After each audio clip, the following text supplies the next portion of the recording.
They told her there was no hope. 6 hours. That was all the time the doctors gave the billionaire's son. 6 restless, unforgiving hours before the light would go out forever. I don't know where you're listening from. Maybe you're cleaning a kitchen, folding clothes, or heading home after a long day. It doesn't matter what time it is, but I promise, today's story will surprise you. The antiseptic silence of Manhattan's most exclusive medical towers had delivered its verdict with cold precision. In the 97th floor of Richard Wallace's penthouse, where floor-to-ceiling windows commanded a view of the city that never sleeps, death was making an appointment. The boy, 11-year-old Ethan, lay motionless in his bed, his small chest rising and falling with mechanical assistance, while machines beeped their relentless countdown. Maria Santos had been standing outside that bedroom door for 20 minutes, her weathered hands clutching a worn leather purse, listening to the muffled conversations of specialists whose fees could have paid her rent for 3 years. She hadn't been invited to this family crisis. She was just the help. The woman who arrived at dawn to clean marble floors that reflected fortunes built on Wall Street investments, Bitcoin portfolios, and real estate empires spanning from Manhattan to Miami.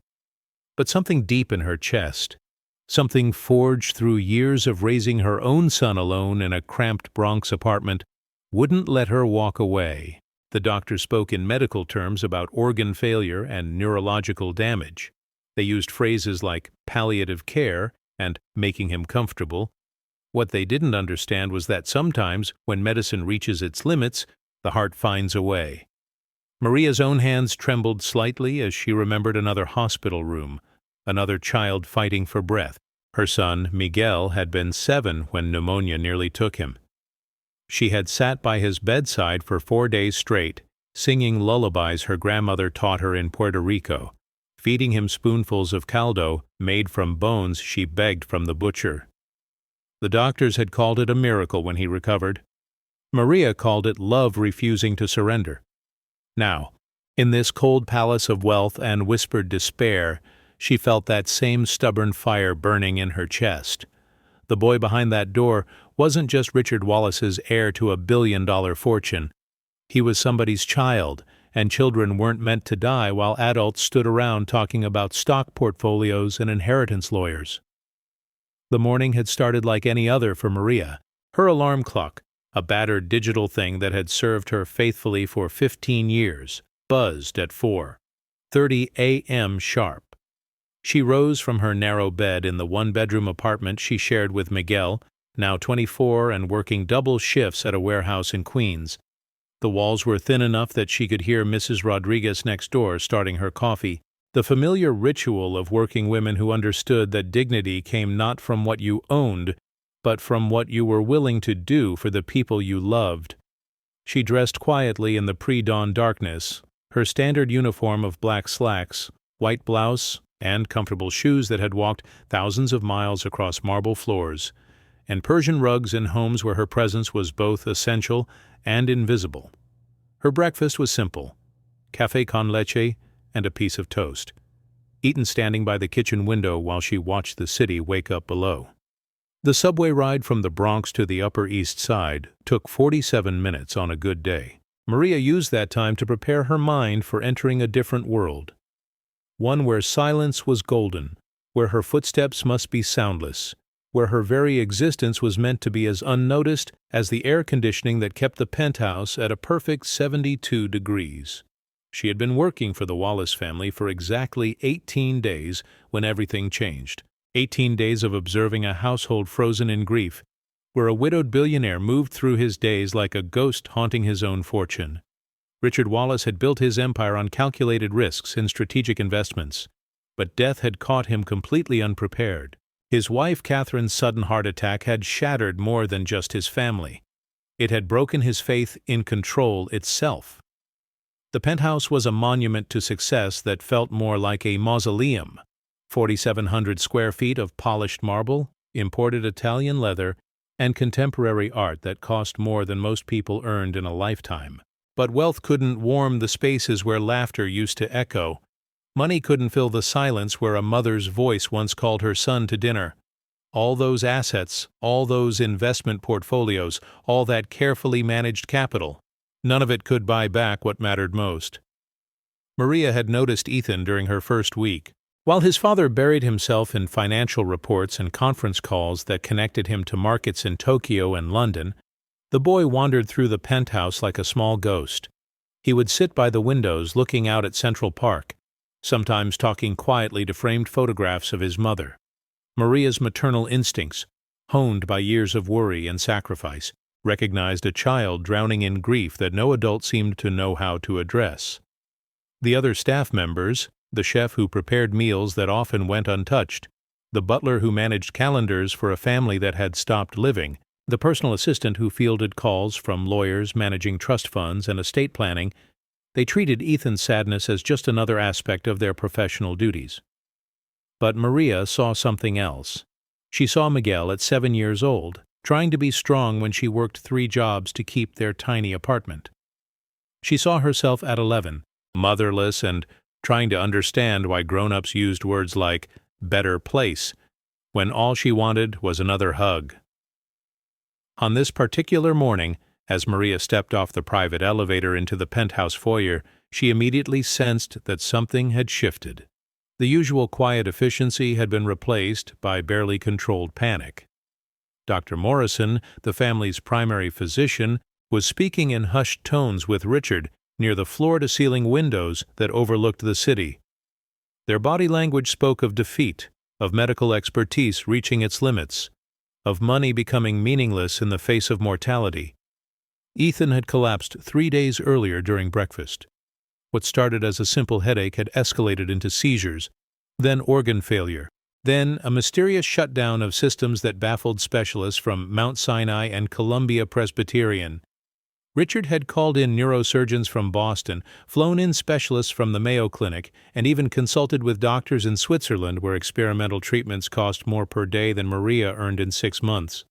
But medicine, for all its technological miracles and pharmaceutical innovations, sometimes met something that couldn't be fixed with money or expertise. The diagnosis was devastating in its simplicity. Ethan's body was shutting down, and they didn't know why. His kidneys were failing, his liver function was declining, and his neurological responses were becoming increasingly erratic. The boy who had been reading Harry Potter just a week ago was now connected to machines that breathed for him, fed him, and monitored every beat of his heart. Dr. Morrison's words echoed in the pristine air of the penthouse. 6 hours, maybe less. I'm sorry, Richard. We've done everything medical science can do. The physician, a man whose own investment portfolio had been built on decades of serving Manhattan's wealthy elite, looked genuinely broken. Even he, accustomed to the limits of medicine when faced with the mortality of the rich and powerful, seemed shaken by the reality that no amount of money could buy more time. Richard Wallace stood frozen by those massive windows, looking out at a city where his financial empire had been built on the foundation of believing that everything had a price. His assets were diversified across real estate holdings in Manhattan, Miami, and Los Angeles. His cryptocurrency investments had made him millions during the digital gold rush. His stock portfolio was managed by the finest minds on Wall Street. But none of it, not his billions, not his connections, not his ability to buy anything from politicians to private islands, could purchase what he needed most: his son's life. Maria watched this scene unfold from the hallway, her presence unnoticed as always. She had been instructed to continue her duties, to maintain the household's routine even as it crumbled around them. But as she stood there, holding her supplies and watching a father confront the ultimate limitation of his power, something inside her refused to accept defeat. She thought of Miguel sleeping peacefully in their small apartment, alive and healthy because she had refused to listen when doctors used words like unlikely and prepare yourself. She thought of her own mother, dead now 15 years, who had taught her that sometimes the most powerful medicine came not from hospitals, but from hearts that refused to give up. She thought of all the children in her neighborhood who had survived not because their families could afford the best medical care, but because someone loved them fiercely enough to fight when fighting seemed hopeless. The other household staff moved around the crisis with professional detachment. The cook prepared meals that no one would eat. The butler answered phones and managed appointments that suddenly seemed meaningless.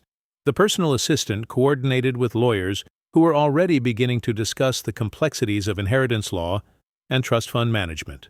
Everyone was doing their job, maintaining the machinery of wealth even as its heart was failing. But Maria couldn't pretend this was just another day, another rich family's problem that existed beyond her responsibility. She had spent 18 days observing this broken household, watching a father disappear into his grief and a son fade away from loneliness. She had cleaned around their pain, wiped away dust while ignoring the tears that fell silently on marble floors that cost more than her annual salary. Now, standing in that hallway, listening to death make its appointment, Maria Santos made a decision that would change everything.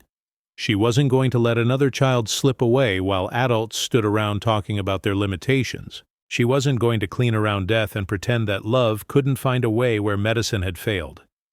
The rules about staff interaction with family members were clear and strictly enforced. Maria was paid to clean, not to interfere. Her employment contract, like those of all domestic workers in wealthy households, included specific clauses about boundaries and professional distance. She was there to maintain the physical appearance of luxury, not to entangle herself in the emotional complexities of the people who lived within it. But sometimes rules existed to protect systems that had forgotten their humanity. And sometimes, when children were dying and adults had run out of solutions, the courage to break those rules became the most important act of love. Maria set down her cleaning supplies and walked quietly toward Ethan's room. Behind her, she could hear Dr. Morrison discussing palliative care options with Richard, their voices heavy with the weight of accepted defeat. Ahead of her, through a slightly open door, she could see machines blinking their electronic vigil over a boy who had once filled this penthouse with laughter. She paused at the threshold, knowing that crossing it would mean risking her job, possibly facing the anger of a grieving father who might see her intervention as presumption. But she also knew that walking away would mean living with the knowledge that she had chosen safety over love, had picked protocol over the possibility of making a difference. Dr. Morrison was explaining hospice care procedures when Maria stepped into Ethan's room. The boy lay still and pale against white sheets that cost more than her monthly rent, surrounded by medical equipment that represented the pinnacle of technological advancement. His breathing was shallow but steady, supported by machines that hissed and hummed their electronic lullabies. The room smelled of antiseptic and expensive flowers, roses that were replaced daily by a florist whose arrangements cost more than Maria's grocery budget. But underneath the sterile perfection, Maria sensed something that the doctors had missed. Ethan's stillness wasn't the peaceful rest of someone ready to let go. It was the frozen terror of a child lost in darkness, fighting alone while adults discussed his death in medical terminology that reduced his life to a series of failing systems and declining functions. Maria pulled a chair close to his bedside and sat down quietly. She didn't touch the machines or disturb any of the medical monitoring. Instead, she simply reached out and took Ethan's small hand in hers. His skin was cool and dry, but not lifeless. Underneath the medical crisis, underneath the failing organs and mysterious illness, she could feel the pulse of a spirit that wasn't ready to surrender. "Hola, mi amor," she whispered, her voice barely audible above the electronic symphony of life support. "My name is Maria, and I'm here to sit with you for a while." She spoke in the same gentle tone she had used with Miguel during his darkest nights, when fever made him delirious and fear made him cry for comfort that went deeper than medicine could reach. The monitors continued their steady beeping, but Maria thought she felt a slight response in Ethan's fingers. Not movement exactly, but a subtle change in tension that suggested he might be aware of her presence.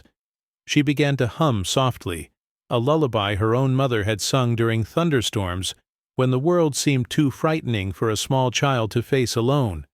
The melody was simple and ancient, passed down through generations of women who had faced poverty, loss, and heartbreak with nothing but love as their weapon against despair. It was the same song she had sung to Miguel when he was sick, when money was too tight for medicine and hope was the only treatment she could afford.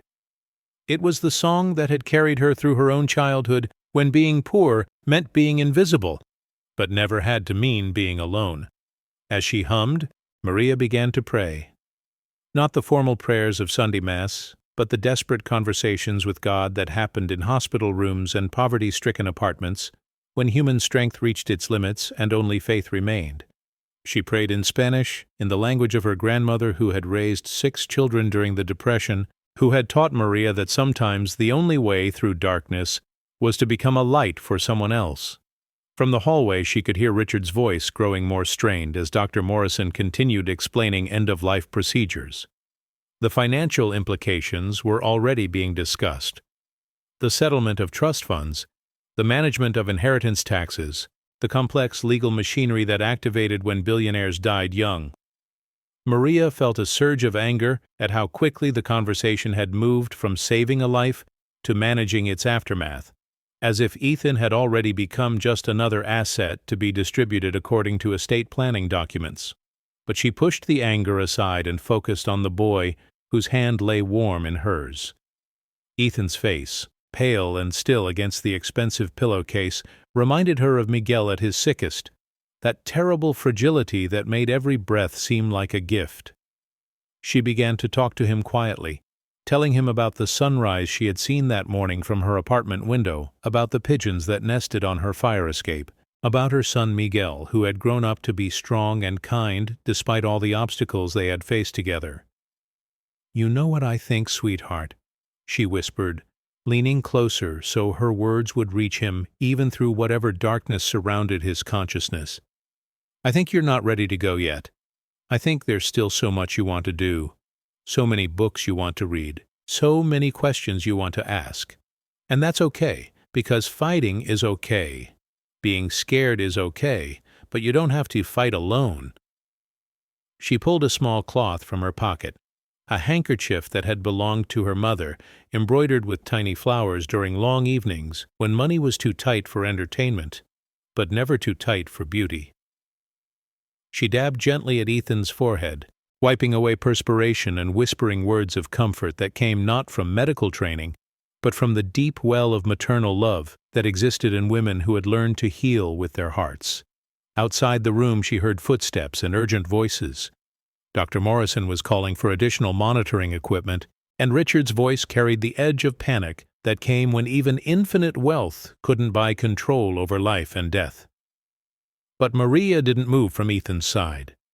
She continued humming, continued holding his hand, continued offering the simple gift of presence that cost nothing but meant everything. The minutes passed slowly in that expensive room where death waited with electronic patience, but Maria felt something shifting, not in the machines that monitored Ethan's vital signs, but in the quality of his stillness.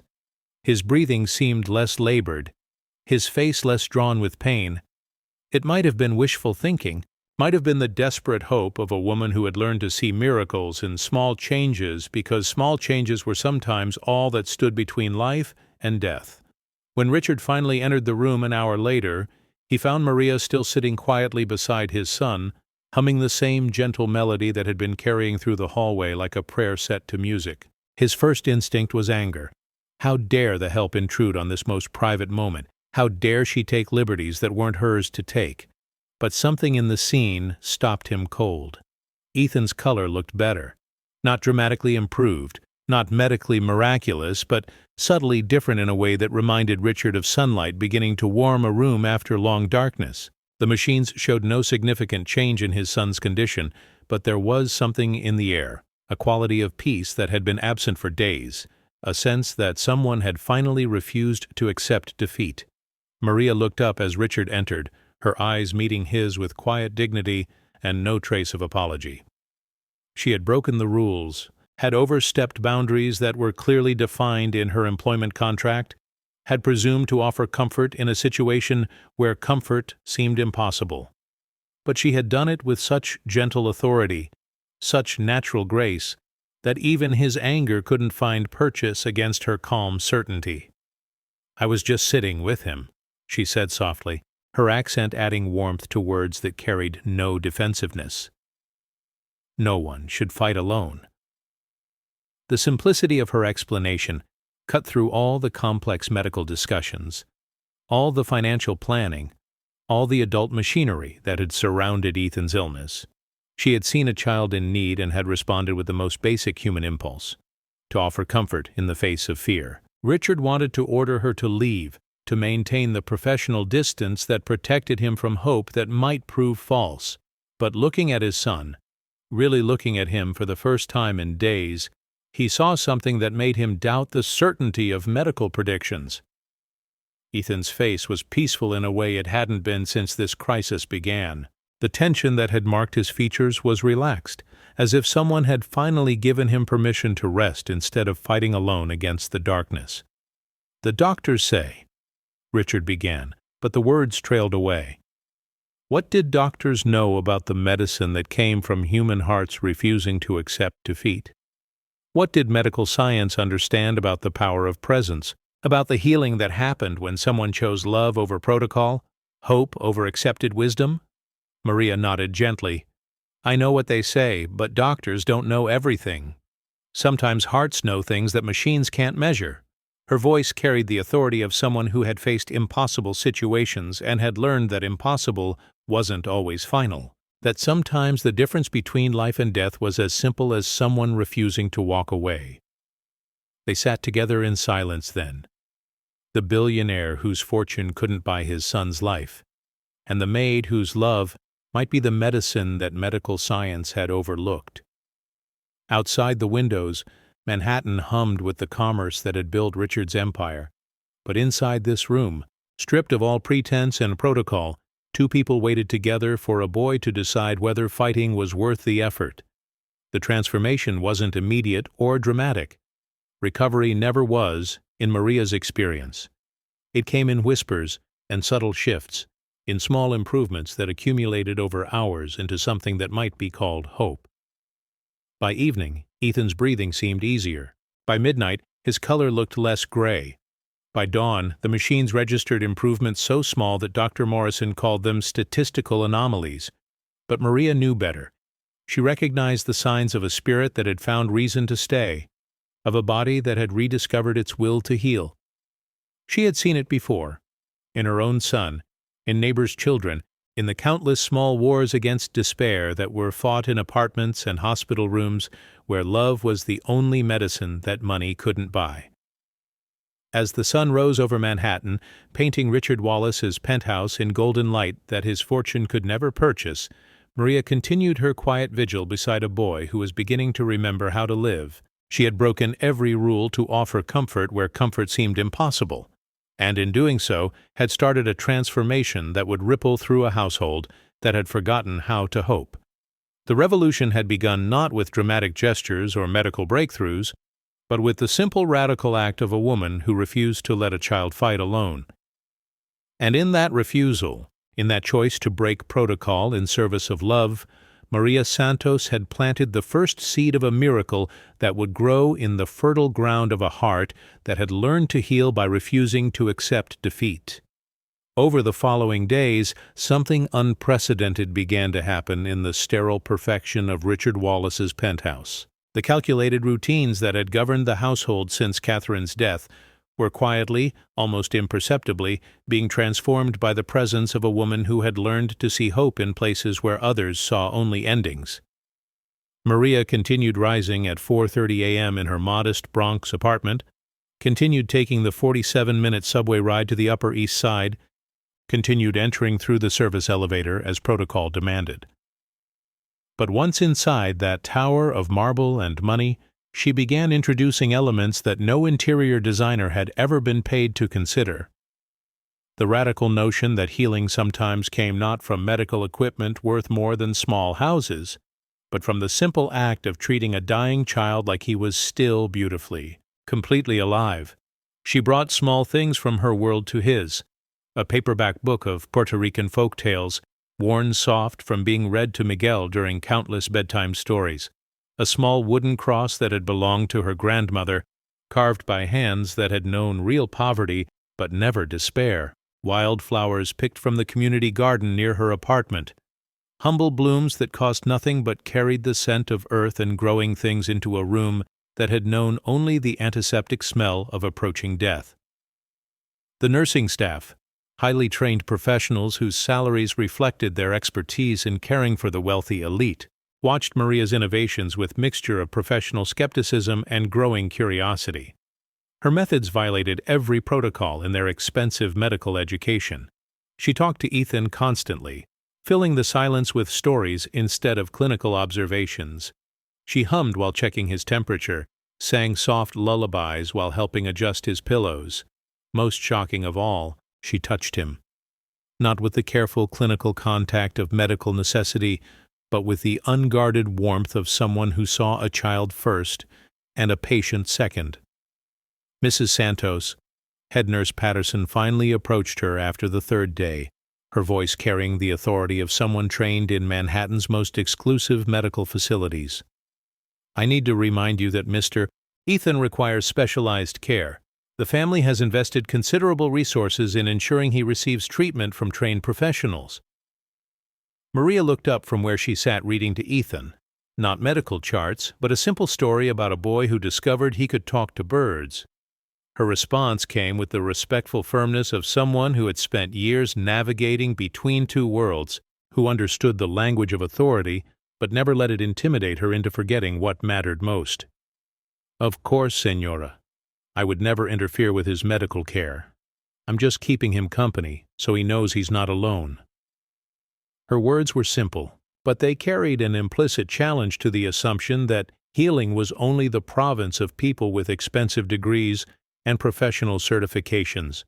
Sometimes, she suggested without saying it directly, the most important medicine came from hearts that recognized their connection to other hearts, regardless of training or expertise. The subtle tension between Maria's methods and the household's established protocols might have escalated into the kind of collision that usually ended with domestic workers quietly dismissed and replaced. But something was happening to Ethan that made everyone hesitate to change what wasn't clearly broken. His vital signs were stabilizing in ways that puzzled Dr. Morrison. His periods of consciousness were becoming longer and more coherent. Most remarkably, he was beginning to respond to voices, to show signs of wanting to participate in his own recovery, rather than passively enduring medical procedures. Richard found himself drawn to his son's room at odd hours, not just to receive medical updates, but to listen to the gentle conversations happening between Maria and Ethan.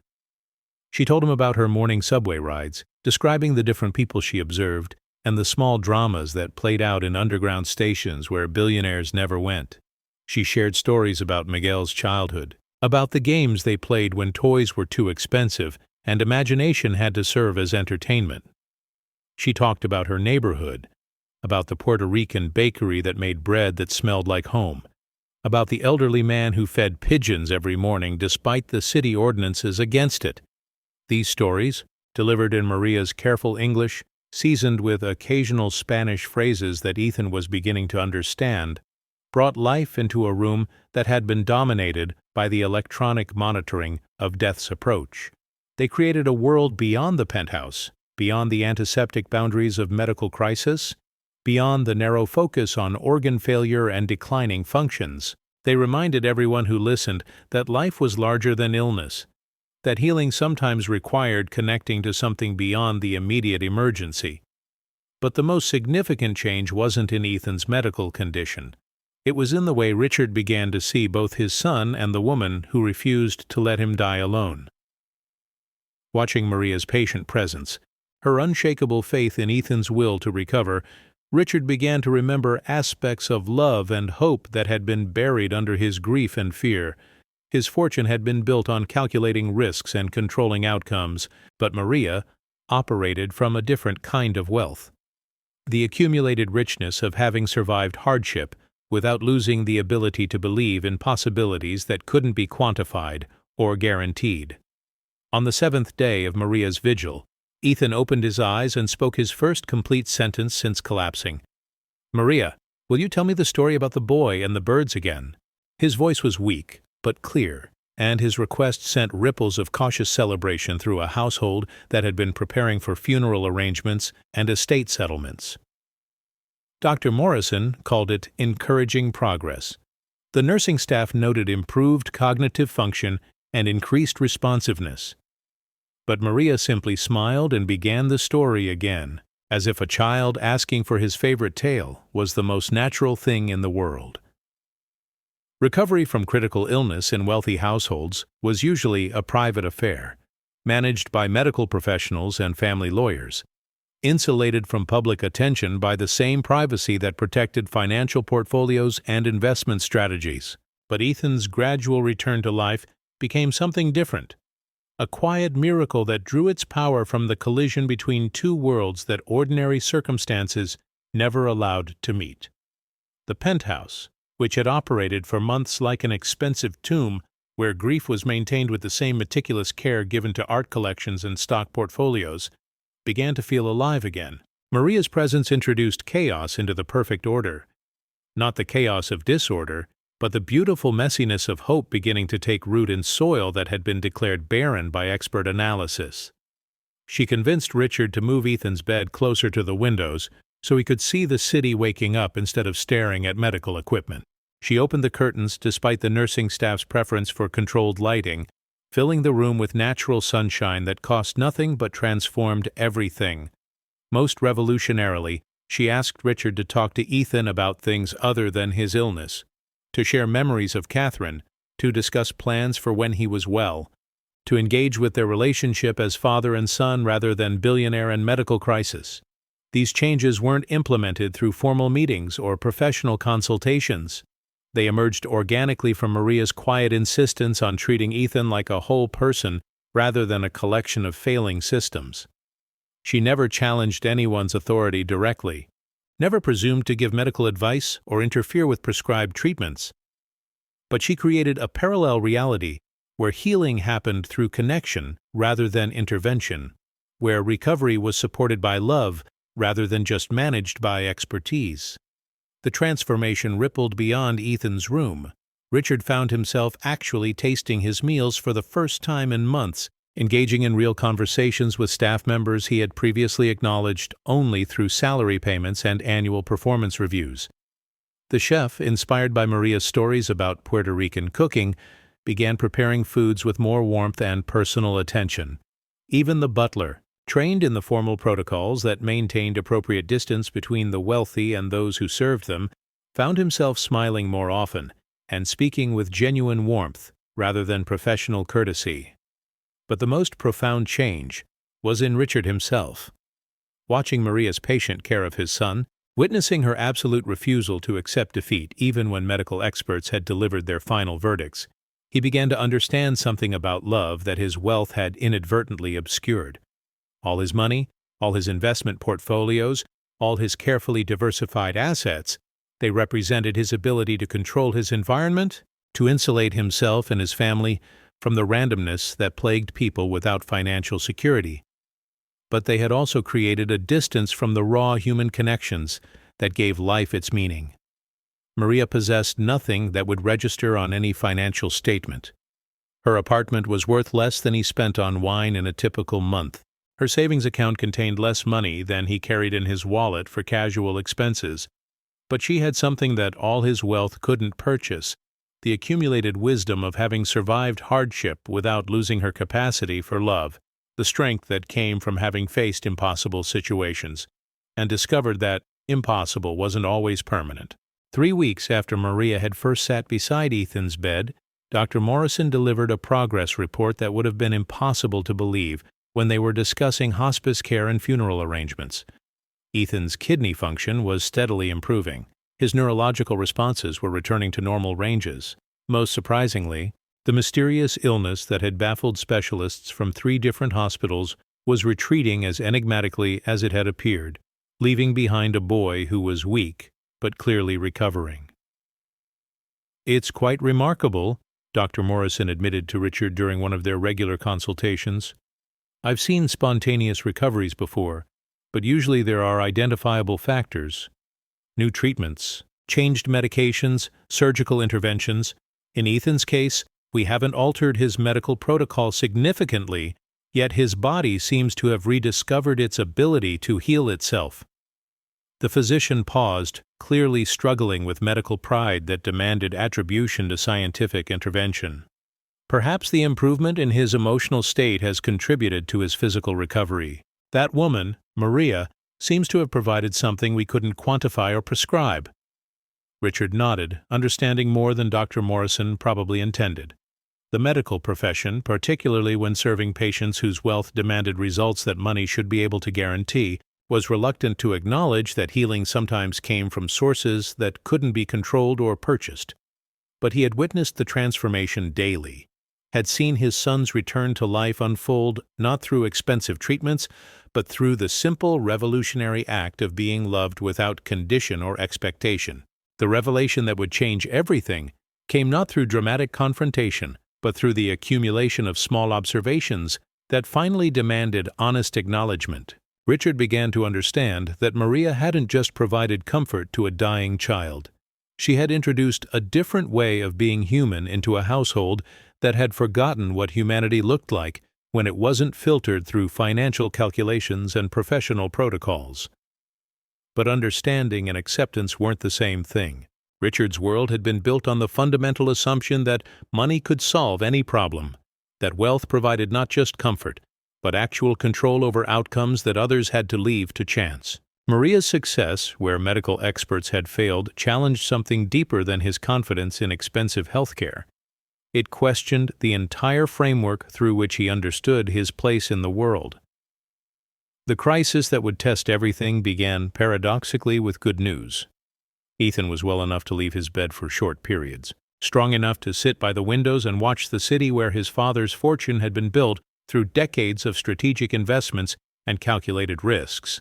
But recovery also meant the return of normal household routines, the re-establishment of professional boundaries that had been suspended during the medical emergency.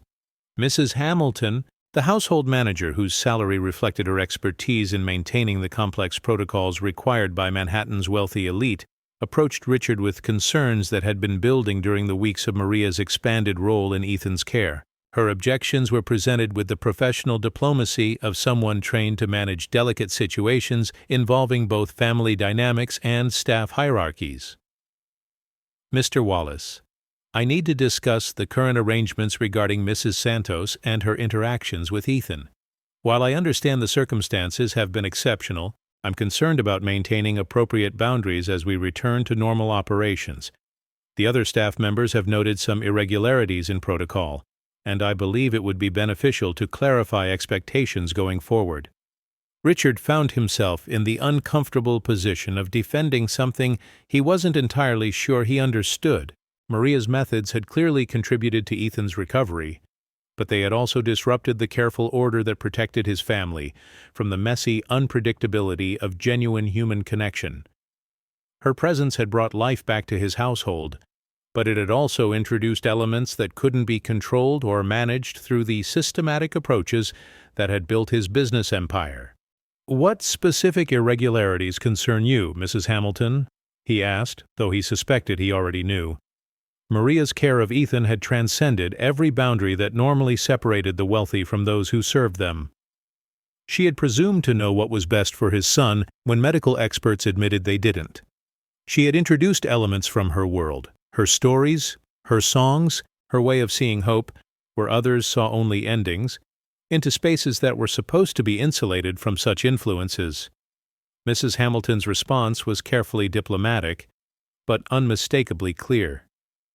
"Mrs. Santos has been spending considerable time in areas beyond her assigned duties. Her interactions with Ethan, while well-intentioned, aren't within the scope of her employment. Additionally, some of her methods, the stories, the casual conversation, the introduction of personal items, these create precedents that could complicate our ability to maintain proper household management in the future." The subtext was obvious. Maria had gotten too close, had presumed too much, had forgotten her place in the hierarchy that kept everyone safely assigned to their appropriate roles. Her success in reaching Ethan when others couldn't was being reframed as a problem rather than a miracle, a disruption of order rather than a demonstration of love's power to heal what money couldn't fix. Richard felt torn between gratitude for what Maria had done and anxiety about what her continued presence might mean for the careful structures that protected his family from the chaos of uncontrolled human connection. His business empire had been built on the principle that everything had its place. That success came from maintaining clear boundaries and professional distances. But Maria operated according to different principles. Ones that recognized hearts before hierarchies, that saw children before clients, that understood love as a force that couldn't be managed or contained within appropriate professional limits. The decision that would shatter everything came not from malice but from fear. Richard, overwhelmed by the complexity of emotions he didn't know how to process, chose the safety of familiar protocols over the uncertain territory of genuine gratitude. 3 days later, he called Maria into his study for a conversation that would haunt both of them for months to come. "Maria, I want to thank you for your exceptional care of Ethan during his illness," he began, his words chosen with the careful precision of someone trying to manage a delicate situation without acknowledging its full emotional weight. "Your presence clearly contributed to his recovery, and I'm grateful for your dedication during such a difficult time." Maria sat quietly, her weathered hands folded in her lap, her eyes reflecting a wariness that came from years of experience with conversations that began with gratitude and ended with dismissal. She had broken rules to save a child, had risked her job to offer comfort where comfort seemed impossible, and now she was waiting to learn the price of choosing love over protocol. "However," Richard continued, the single word carrying the weight of decision that would reshape both their lives, "I think it would be best for everyone if we return to more traditional arrangements now that the crisis has passed.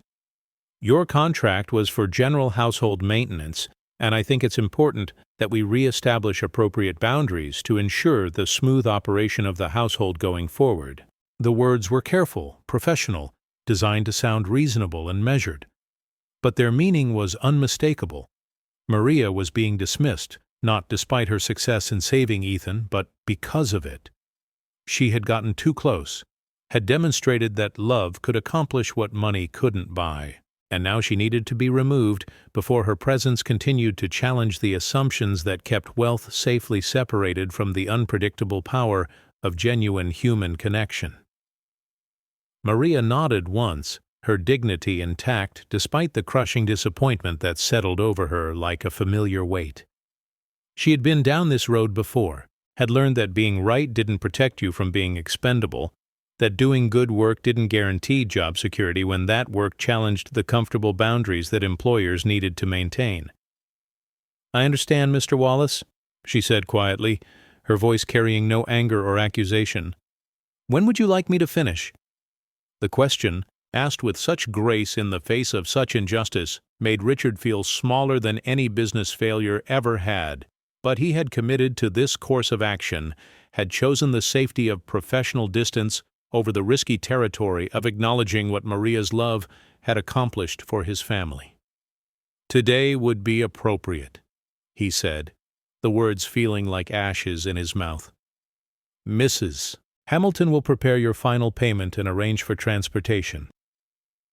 Maria stood slowly, her movements carrying the dignity of someone who had survived worse disappointments and learned that grace under pressure was sometimes the only victory available to people without power. She walked toward the door, then paused and turned back to face the man whose son she had saved and who was now dismissing her as if her miracle had been an inconvenience rather than a gift. "Mr. Wallace," she said, her voice gentle but firm, "Ethan is going to ask for me. When he does, please don't tell him I didn't want to stay. Children shouldn't have to learn so young that love isn't always enough to keep people together." With that, she left the study and began gathering her few personal belongings from the small room where she had stored her cleaning supplies, and the simple things she had brought from home to make Ethan's recovery feel less like a medical procedure and more like a journey back to life. Within 2 hours, Maria Santos was gone from the penthouse that had become, briefly, a place where miracles happened, not through expensive interventions, but through the simple revolutionary act of refusing to let a child suffer alone. The household returned to its previous efficiency, its professional protocols, its careful maintenance of appropriate boundaries between the wealthy and those who served them. But the silence that settled over the penthouse wasn't the calm of order restored. It was the hollow quiet of something essential having been removed, of a light having been extinguished just when it had begun to illuminate possibilities that money alone could never purchase. And in that silence, Richard Wallace began to understand the difference between being rich and being wealthy, between having everything money could buy and possessing the things that actually made life worth living. Within 48 hours of Maria's departure, the carefully restored order of the Wallace penthouse began to crack in ways that no amount of professional household management could address. The symptoms started small.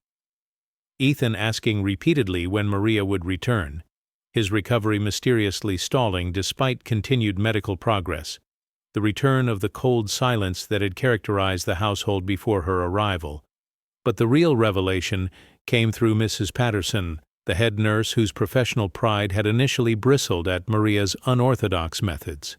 3 days after Maria left, she requested a private meeting with Richard, her usual complete confidence replaced by something that looked uncomfortably like professional humility mixed with personal shame.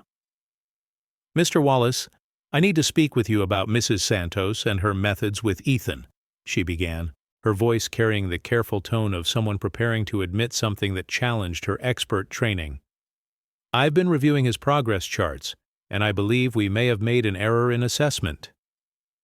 Richard looked up from the financial reports he had been using to distract himself from his son's increasingly obvious sadness, his attention caught by the unusual hesitancy in Mrs. Patterson's normally authoritative manner. "What kind of error?" "The herbal teas Mrs. Santos prepared. I had them analyzed after she left, primarily for liability purposes. The results were unexpected." Mrs. Patterson paused, clearly struggling with information that contradicted her professional assumptions. "The combination of herbs she used contains compounds that have documented benefits for kidney function and neurological recovery. The concentrations were precise, the preparation methods were sophisticated, and the timing of administration corresponded exactly with periods of improvement in Ethan's condition." The implications settled over Richard like cold water. Maria hadn't just provided emotional comfort to his son. She had been administering actual medicine, traditional remedies, whose effectiveness had somehow escaped the attention of specialists whose fees could have funded small hospitals. Her grandmother's recipes and her mother's wisdom, dismissed as folk superstition by trained professionals, had contained healing properties that expensive medical education had overlooked. Furthermore, Mrs. Patterson continued, her professional dismay evident, her interaction methods, the stories, the music, the constant positive engagement, these align with current research on the role of emotional state in physical recovery. The literature increasingly supports what she seemed to understand intuitively, that healing involves more than treating symptoms, that recovery requires engaging with patients as whole persons rather than collections of medical problems. Richard felt the foundations of his decision beginning to crumble. He had dismissed Maria not despite her success, but because her success had come through methods that challenged his understanding of how problems got solved in his world. She had accomplished what teams of expensive specialists couldn't, using knowledge passed down through generations of women who had learned to heal because they couldn't afford to despair. "Are you saying that Mrs. Santos was actually providing medical treatment?" he asked, though he was beginning to understand that the question itself revealed the limitation of thinking that divided healing into categories of professional and amateur, legitimate and superstitious, expensive and worthless. Mrs. Patterson nodded reluctantly. In effect, yes, her methods were unconventional but medically sound. More than that, they were specifically appropriate for Ethan's condition in ways that our standard protocols missed. She was treating not just his symptoms, but the underlying factors that were contributing to his decline. The isolation, the fear, the sense of being reduced to a medical problem rather than being seen as a whole person. The revelation cut deeper than professional embarrassment. Richard began to understand that he had dismissed not just an employee who had overstepped her boundaries, but a healer whose knowledge had saved his son's life. Maria's crime hadn't been incompetence or presumption. It had been possessing wisdom that his world couldn't recognize because it came from sources that money couldn't control or validate.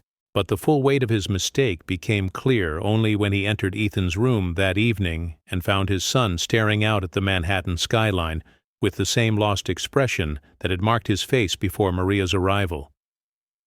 The medical equipment registered continued physical improvement, but the light in Ethan's eyes, the spark that Maria had nurtured back to life, was dimming again. "Dad," Ethan said without turning from the window, his voice carrying a flatness that medical charts couldn't measure. "Why did Maria leave? Did I do something wrong?"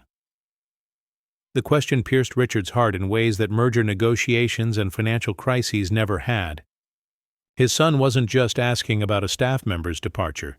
He was asking whether the love that had saved his life had been conditional, whether the connection that had given him reason to fight had been real, or just another service that could be terminated when no longer convenient for the adults who managed his world. "She didn't leave because of anything you did," Richard said carefully, sitting on the edge of the bed where Maria had spent so many hours reading stories and sharing the warmth that medical science couldn't quantify. Sometimes adults make decisions that seem right at the time, but turn out to be mistakes. Ethan finally looked at him, his 11-year-old eyes carrying a clarity that wealth couldn't shield him from forever. "You made her go away, didn't you? Because she wasn't supposed to love me like that." The accuracy of his son's assessment was devastating.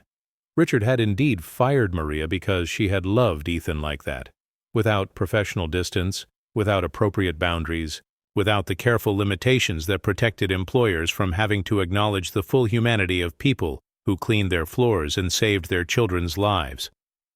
"I was scared," Richard admitted, the words coming from a place deeper than corporate strategy or household management protocols.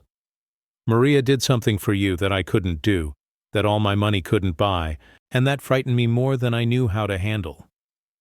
"So you sent away the person who made me want to get better?" Ethan's voice carried the kind of moral clarity that children possessed before they learned to accept adult compromises and professional necessities. Richard had no answer that could justify choosing fear over gratitude, protocol over love, the safety of professional distance over the messy beauty of genuine human connection. He had built an empire on the principle that money could solve any problem, but when confronted with a problem that required love instead of payment, he had chosen to eliminate the solution rather than acknowledge the limitation of his worldview.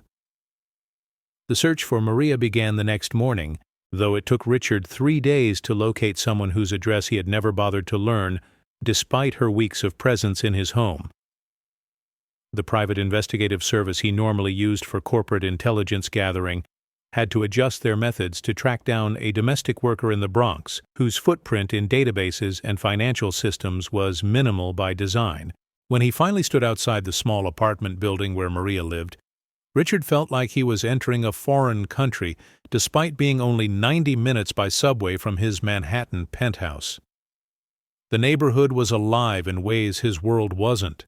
Children playing on sidewalks, elderly people sitting on stoops sharing stories, the sound of different languages mixing with music that came from open windows and cars passing by.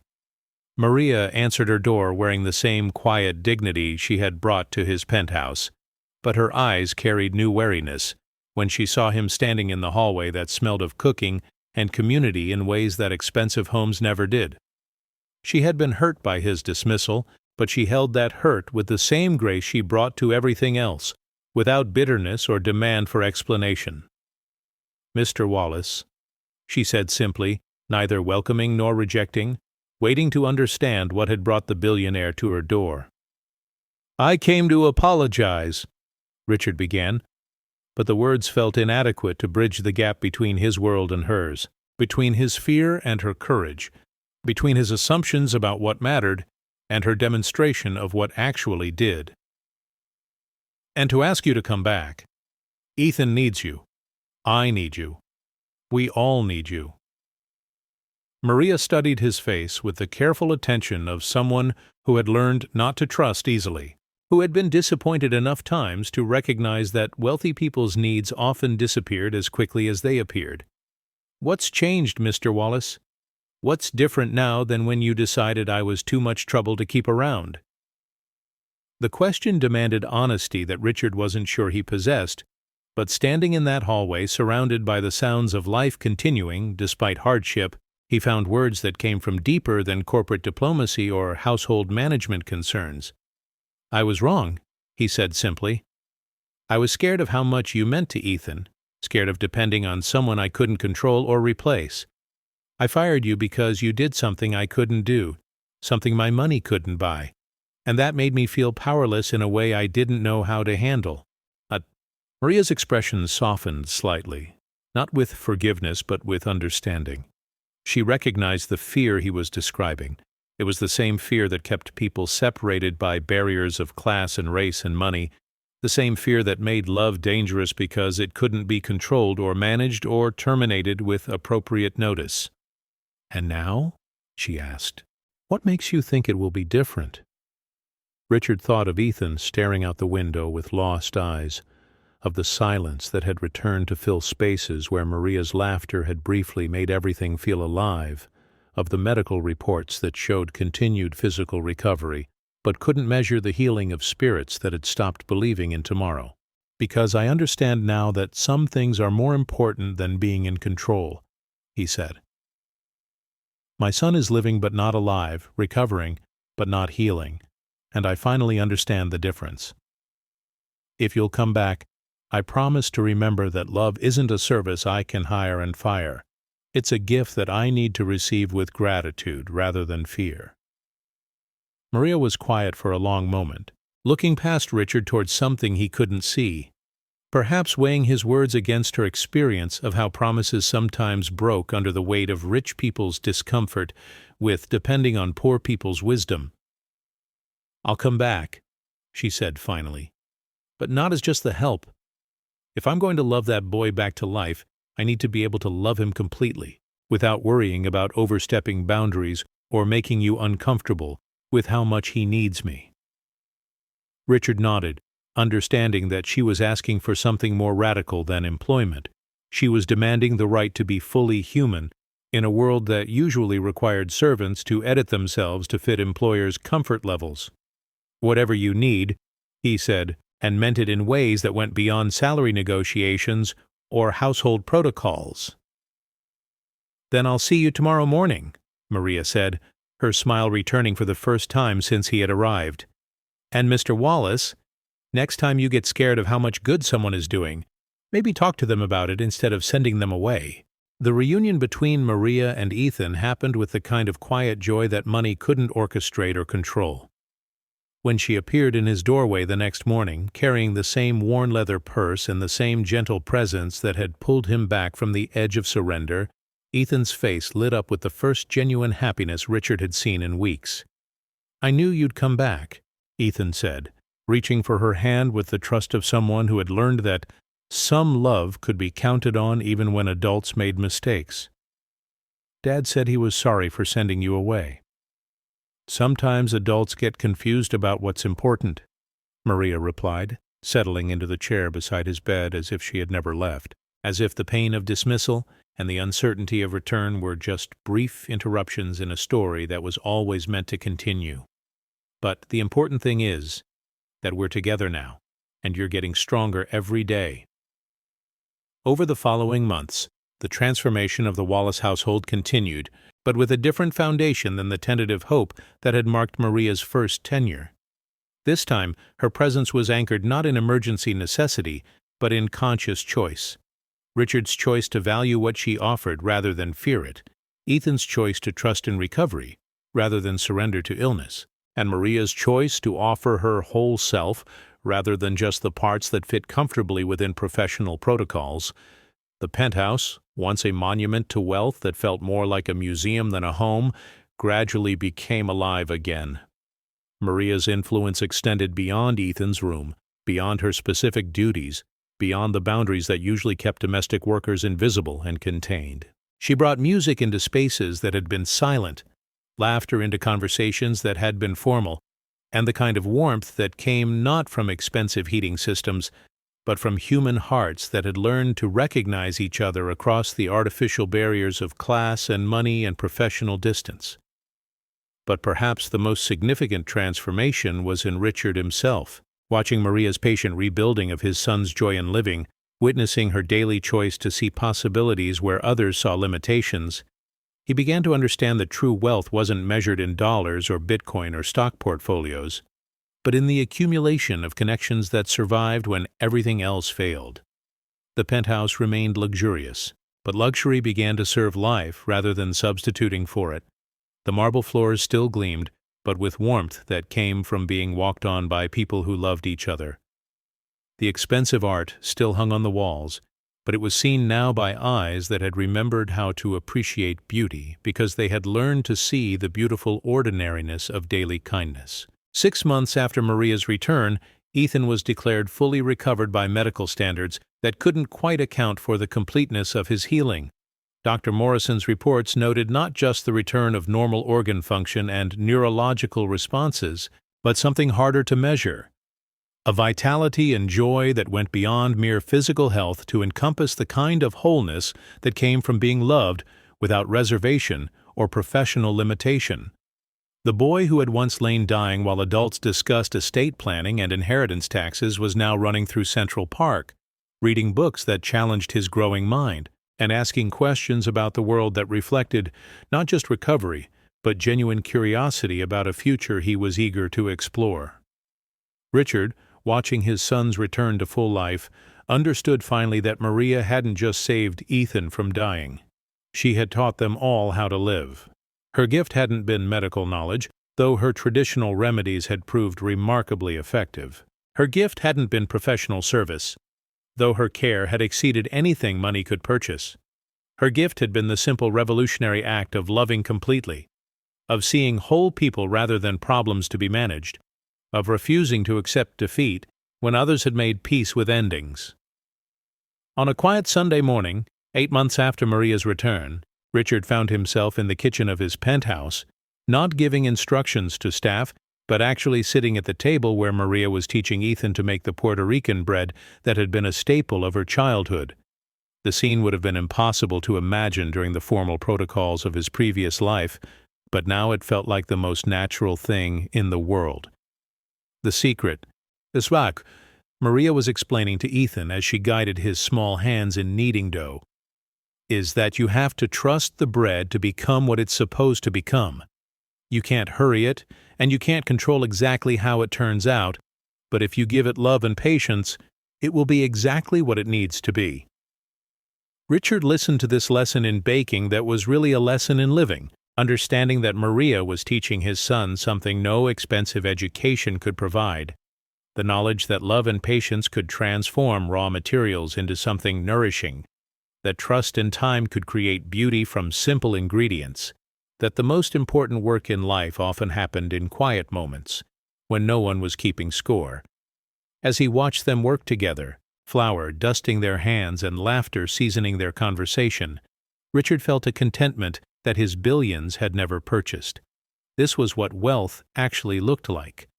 Not the accumulation of assets that could be counted and controlled, but the presence of love that enriched every moment and transformed ordinary activities into celebrations of connection and belonging. The bread they made that morning was imperfect by professional standards, slightly lopsided, with a crust that was darker on one side than the other. But when they shared it together, still warm from the oven and spread with butter that melted into golden richness, it tasted like home in ways that expensive catering had never achieved.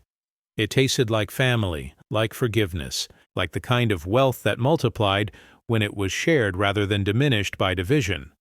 And here's what Richard Wallace learned in that kitchen, watching a woman who owned nothing teach his son how to create something beautiful from simple ingredients. Sometimes the richest hearts are found in the simplest hands, and sometimes the most valuable lessons come not from people who charge the highest fees, but from those who love without expecting payment in return. Maria's story spread beyond the confines of the penthouse, whispered in the break rooms of Manhattan's domestic workers, retold in the community centers of the Bronx, where her neighbors had always known what Richard had to learn through almost losing his son. It became the kind of story that reminded people that miracles still happened, that love could still overcome barriers that seemed insurmountable, that the courage to be completely human could still transform situations that appeared hopeless. The boy who had been given 6 hours to live was now planning his 12th birthday party. The billionaire who had fired the woman who saved his son was now learning to make bread in his own kitchen. The maid who had been dismissed for loving too much was now part of a family that had learned to measure wealth in laughter instead of dollars, in connection instead of control, in the daily choice to see hope where others might see only endings. Maria never asked for raises or recognition or public acknowledgement of her role in Ethan's recovery. She continued to arrive each morning carrying her worn leather purse and her infinite capacity for seeing potential where others saw problems. But she was no longer invisible in the way that domestic workers usually were. She was seen, she was valued, and most importantly, she was loved by people who had learned that love was the most precious asset in any portfolio. One evening, as Maria was preparing to return to her Bronx apartment, after a day spent living between two worlds that no longer seemed separate, Ethan approached her with the kind of serious expression that children wore when they were trying to understand something important about how the world worked. "Maria, why did you come back when Dad sent you away? Why didn't you stay mad at us?" Maria considered the question with the careful attention she gave to all of Ethan's inquiries, understanding that children's questions often came from the same deep places where wisdom lived. "Because love doesn't work that way, mi amor. When you love someone, you don't stop loving them just because they make mistakes. You help them learn to do better, and you keep loving them while they figure it out."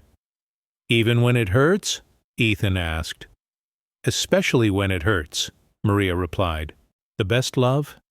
The kind that changes everything. That's the love that chooses to stay even when leaving would be easier."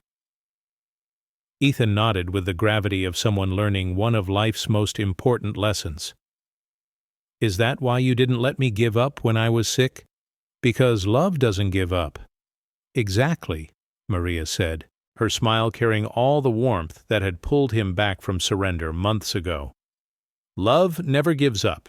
It just gets more creative about finding ways to win." And in that simple exchange, in that moment of understanding between a woman who had learned love through hardship and a boy who had learned life through nearly losing it, the true measure of their wealth became clear. It wasn't counted in dollars or properties or investment returns. It was measured in moments like this, when truth passed between people who had chosen to see each other completely, when wisdom traveled from heart to heart without regard for the artificial boundaries that usually kept such connections from forming. So tell me, have you ever worked for someone who learned from you without ever saying it? Have you ever been the silent healer in a world that overlooked your wisdom, the invisible strength in someone else's moment of weakness? Have you ever chosen to love when leaving would have been easier, to hope when despair seemed more reasonable, to stay when every rational voice suggested walking away? Your stories matter. Your quiet victories deserve recognition. Your decision to keep loving despite disappointment, to keep hoping despite setbacks, to keep believing in possibilities that others can't see, these choices create the kind of wealth that can't be stolen by market crashes or diminished by economic uncertainty. If Maria's story touched something deep in your heart, if it reminded you of your own moments of choosing courage over safety, love over protocol, hope over surrender, then share it with someone who needs to remember that miracles still happen in ordinary places, that healing still comes through hearts that refuse to give up, that sometimes the most powerful medicine is simply the decision to stay when staying is hard. Leave a like if you believe in the quiet power of persistent love. Subscribe if you want to hear more stories about the invisible heroes who change the world one heart at a time. And click the podcast link for more tales that celebrate the extraordinary strength found in ordinary people who choose love over fear, hope over despair, connection over the safety of staying separate. Thank you for joining Maria's journey. for believing with her that love never gives up, it just gets more creative about finding ways to win. Until our next story, remember, sometimes the richest hearts are found in the simplest hands, and sometimes the most valuable treasures are the ones that multiply when shared rather than diminish when divided. Keep loving, keep hoping, keep believing in the quiet power within you to change the world.